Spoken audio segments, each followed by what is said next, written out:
Okay then, thanks for tuning in to watch another Timeswitch video. And what we got up in front of the camera today is a Timeswitch made by Sangamo Weston, but it's not an ordinary Timeswitch, it is also a rate changer, which basically means it can switch the dual tariff instruments, like say for example a Sangamo Weston S317.1.22 or a GEC C11B2A -R, I believe, for the dual tariff. Livened-up CL147DH. Okay, it can also do one of those. And many others, including Sangamo Schlumberger SPA02, and there are many more dual tariff instruments that would be compatible with. Let's zoom in on the specification plate then as a little refresher, and then, as per the video title, we're going to then power that up.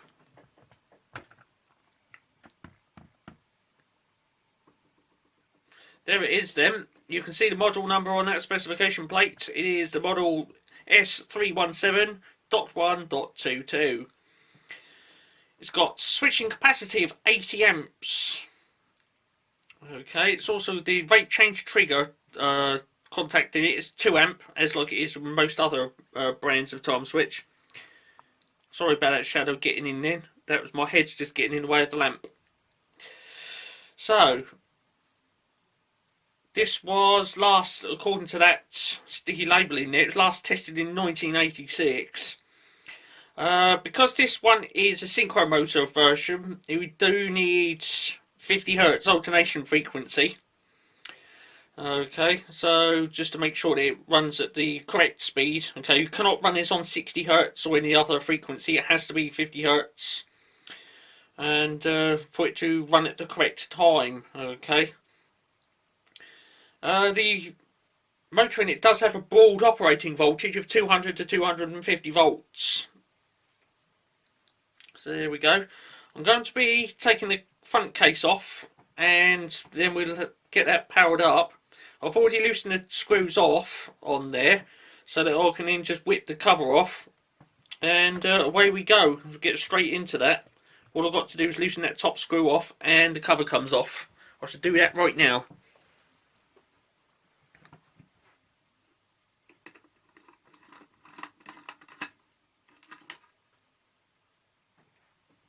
There it is then. Now, if I'll just get me little thing back on the screen. Right, so I'm not going over into the red buffer zone on the audio. You can see just above the clock face there's a little red curved thing.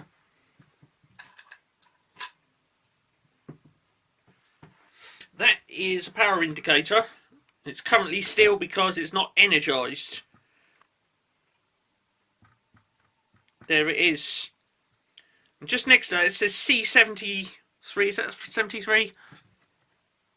Yes, it says C73, so that might be the year it was manufactured. I don't know. There is actually no markings in that which would give rise to me saying, well, it was manufactured in a certain year.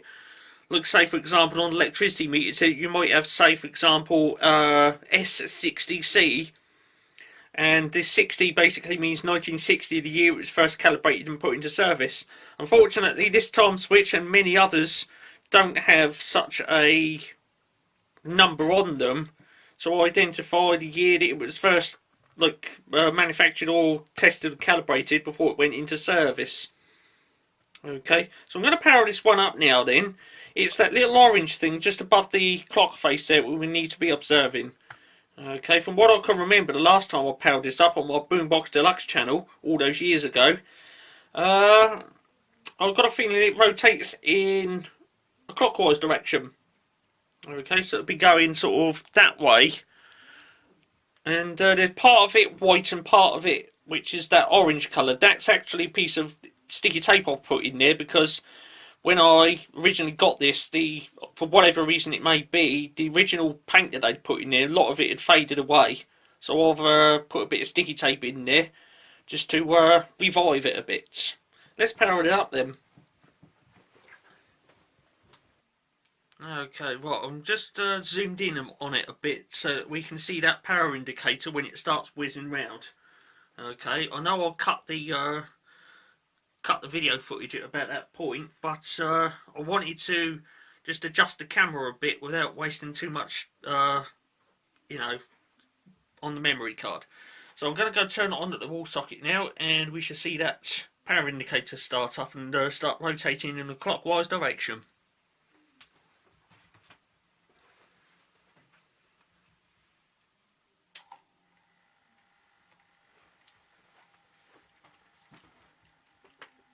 There it is then.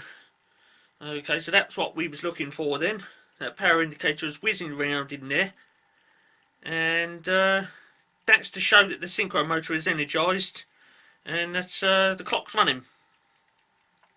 You might have noticed as I turned the power on, it briefly went the wrong way. It turned back that way and then started rotating in the correct direction.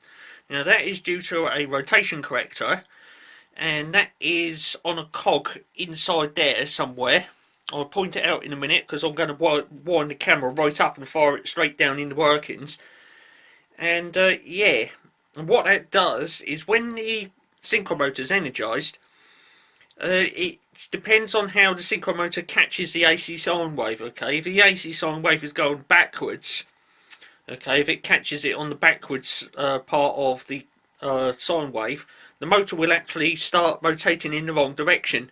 Well, we can't have a time switch running in the wrong direction, so there's a device in there which sort of, I don't know how it does it, but it sort of pops out, catches, it's like one of those ratchet things on the back of a bicycle wheel, on what's the thing I'm looking for, on the back bicycle wheel. Okay, you can sort of turn the pedals backwards and it free runs, but if you turn the pedals the other way, they catch and drive the back wheel. Okay, this sort of works in the opposite way round. Okay, the ratchet device in there, when it's rotating in the correct way, it allows it to slip. But if it's rotating the wrong way, it catches and does not allow it to run. Okay, and when the motor powers up and it's running the wrong way, that ratchet thing kicks in, stops the motor from turning, and then when the AC sine wave finally starts going in the correct direction, the motor will catch on to that because it's not rotating, and then the AC sine wave will then start it rotating in the correct direction. Once it does, the little ratchet device in there sort of lets go and allows it to free run. Okay, so I'm going to reposition the camera now, next section, and I'll fire the camera straight down into the workings.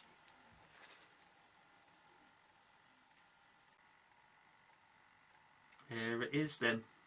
So you can see the cogs rotating in there. That small brown one just there, which I'm touching the screwdriver in here, that one is for this drive shaft here. It goes right the way through this round hole, and it goes to the power indicator, which you can see at the front here. You can still see that rotating a little bit. Now this large brown cog, it's got this metallic bit sticking out here, and that is associated with that ratchet mechanism inside there. Every so often you can see something go round in there in the centre there. I'll see if I can zoom in a bit more on that, but I don't know if it'll go out of focus or not. It's gone out of focus. Might need to zoom the camera right out a bit and lower the camera down, because I have noticed that with this, if I use too much zoom, it doesn't matter how much I try, the focus just goes right out. Okay then, right, let's try zooming in on it again then. Oh dear, is it going to focus? It's trying, isn't it? Right, it's probably about as good as I'm going to get it then. There we go. Now, that metallic part right in the middle of that brown cog, you can see every so often, there it goes, there it goes, there it goes. That is something to do with the rotation corrector. Okay, when the rotation corrector activates, this metallic part here, I can do it, there you go, that shoots out for some reason and causes the ratchet mechanism to stick.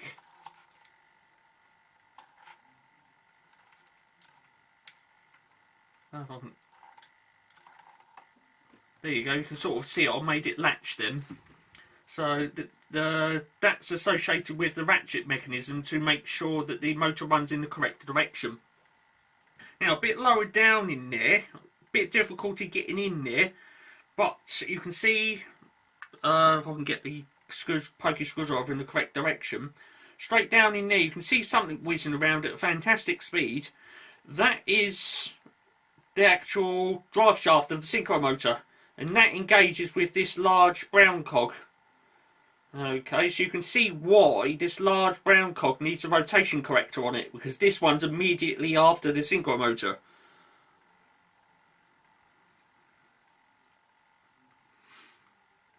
So there we go. Apart from that, all of the other cogs in there whiz around at a fairly slow rate, and there's not much action to see in there at all. Okay, the main feature from the front is that little power indicator. Okay, so we'll just try and sort out the tripod a minute there. Hold on.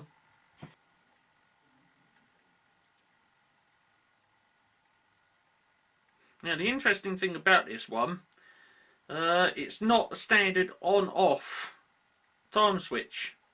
Okay, what I'm going to do is I'm going to put the tripod back on the lower setting, and then we'll do another section and I'll explain to you why this is not a standard on-off time switch.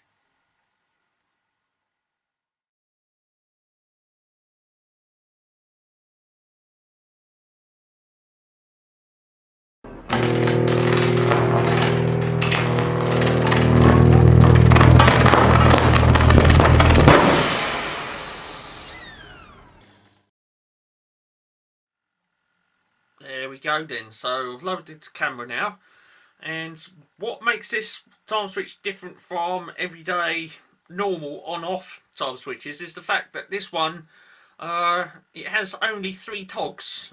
Normally speaking on time switches, togs come in pairs for your on and your off, but this is the only time switch that I know that's like this, and it's not a case of where there's 1 tog missing. Okay, it is supposed to have 3 togs. Okay, now we've got one right up the top there, sort of in that position, that little brass thing. That's one of the togs, and then down here you've got 2 more togs. Okay, there's a time indicator there which I'm touching the screwdriver on. There's 1 tog just underneath there which has just recently pulled, and that one there is getting ready to pull. Okay, now the way this one works, it doesn't just go on off, on off, on off. No, it doesn't do that. What this one does is when that first tog comes around, which is down there, what that does is when that operates, it only turns on the rate change trigger. Okay, it doesn't turn on the main 80 amp loads like storage heaters and immersion heater and things like that. Okay, that roll is down to this second tog right here. That comes around and then balls. You've then got the off-peak tariff on the electric meter, and the off-peak loads are turned on. Now, when this one at the top here comes around, that one goes around and then that one pulls. And when that operates, it turns off the off-peak loads and the off-peak tariff. It goes back to normal day rate. And then when it rotates around again, this tog operates first, and it turns on the off-peak tariff, the cheap rate electric. Then this one comes around and turns on the loads, the storage heaters and immersion heater and things, and then you get that quantity of hours before this one comes around and turns off the off-peak and the loads. Bit of an odd arrangement that. Now, in a way, what that allows the electricity board to do is they can set these 2 togs further apart from each other so that you get more off-peak hours, but you only get a set amount of hours on the storage heaters and the immersion heater. Okay, I'm not sure what the advantage of that would be, but you know, it's obvious that at some point in time, you know, some electric boards have approached Sangamo Weston and they've specified such a time switch, and then Sangamo Weston then manufactured a time switch catered to their customers' needs. and such a need was to actually operate the off-peak tariff a little bit before the actual main loads turn on. Now, having said that, I do know that there is an equivalent time switch made by Horstmann, and that's actually called the 7D SRS. Okay, the VMK 7D SRS. Okay, if I remember, I should put a link in the video description and you can go have a look at that, because it's basically the equivalent of that, where basically the off-peak can be activated a little bit before the main loads turn on. Okay, so there must have been something going on out there where, basically speaking, there was a special tariff, and the electricity boards needed the manufacturers to make such a time switch where the off-peak would activate some time before the main loads were turned on. Okay, there was probably, chances are the tariff was called something special, you know, like economy 10 or 9 or something like that. The idea being you get 9 hours, shall we say, of the off-peak rate, but you only get 8 hours where the storage heaters and your hot water's turned on. Okay, something really bizarre, but there it is, up in front of the camera, and the model number for such a time switch in this case is the S317.1.22, as shown there on the specification plate. Now, unlike my Horstmann time switches and rate changers, that is the only one that I've got in the collection. Okay, it's a one-off, and you know, I've been looking for one of those for absolute years, and there it is. Now what I'm going to do is I'm going to put the front case back on now, and we can have a look at this time switch while it's running with the front case on. I should do it on camera, you know, I'm not going to stop the video or nothing. I've got the front case right here, and well, there it is. Right, let's get it on there then. I'm not saying we're going to see the power indicator with the front case on. I think really that was the reason why I took the front case off, because the angle of the light, it casts a shadow at the back there and you cannot see the power indicator.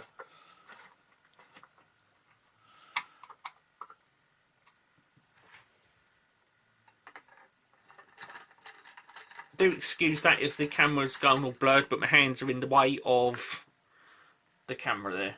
Right, there it is then. So we've got the cover on now. You can probably see me leaning down behind the camera because of the reflection. So there it is then.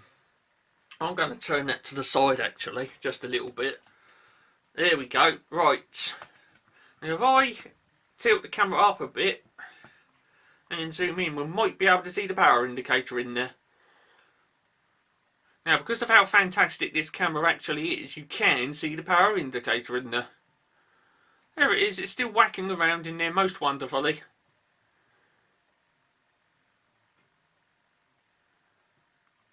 So there it is then. Sangamo Weston S317.1.22. Hope you enjoyed watching that one. A little bit later on, we're going to be doing another video on that, one of which I don't really want to do, but it's got to be done anyway, because if you've watched the outtake of that, you'll know that I powered that up, and well, it wasn't having any of it. Okay, now if you did watch the outtake, you'll probably notice that at the beginning of this video, somehow, coincidentally, maybe through the power of video editing, the beginning of this video is exactly the same as the outtake. That is because I actually nicked a snippet of the outtake video just before all went wrong and stuck it onto the beginning of this. Okay, so there we go. That's a little secret let out. Okay, I used a video editor and somehow made a video out of snippet of outtake. So I'm off now then. Yeah, like I say, another day we're going to be getting that up in front of the camera again. We're going to be doing a strip down on it. I don't really want to do it because it's the only one like it in my collection, and if I make a total pig's ear of it, that is the last we'll see of it, because I don't ever see me getting another one of those. I've waited absolute years for one of those, and what I want to do before I do the strip down and make a total pig's ear, I'm not saying it will, but you've always got to keep it in mind that it may go completely Pete Tong. But what I want to do before I take that apart, I want to get it back up on the wall, and right next to it, just for documentary purposes, I want a hang on, let me get this right. Model numbers, come on. It's a Sangamo Weston S317.1.22. Okay, because that electric meter is it's got the same design of front case like this with a glass in it, but it's white. And I think those two instruments right next to each other, it looks so tasty. It's fantastic. You know, it'd be amazing. So in order to do that video, I'm obviously going to need one of those functional in complete state. So I want to do that video first before I take that time switch apart, make a complete pig's ear it, and not have one to do the video with, because that would be most upsetting. And there it is. Okay, so I'm off. Okay, so yeah, I don't know when I'm going to be doing it on the channel. You're going to have to stay tuned and just basically wait for that one to come up. As it's probably going to be when I've plucked up enough courage to basically take the flipping thing to bits. Okay, I might even practice on, if I can get hold of one, I might practice on a quartz one, because those, you know, they come up every so often, quite a bit more frequently in fact than the old synchro motor ones. Okay, and yeah, I might, as a little practice, get the quartz one, because I've got one and the battery in it's dead. I'll have to take that apart, and although it's slightly different in the back with all the cogs and all that, well, it's a very similar sort of arrangement in the back there. I shall take that apart, have a little play with the fiddly bits, get it back together, and if I can do it okay with that, then that time switch up in the front of the camera there is going to be next to be stripped down. Yes, I'm off then. I hope you enjoyed watching that power up of that time switch, and do stay tuned for more.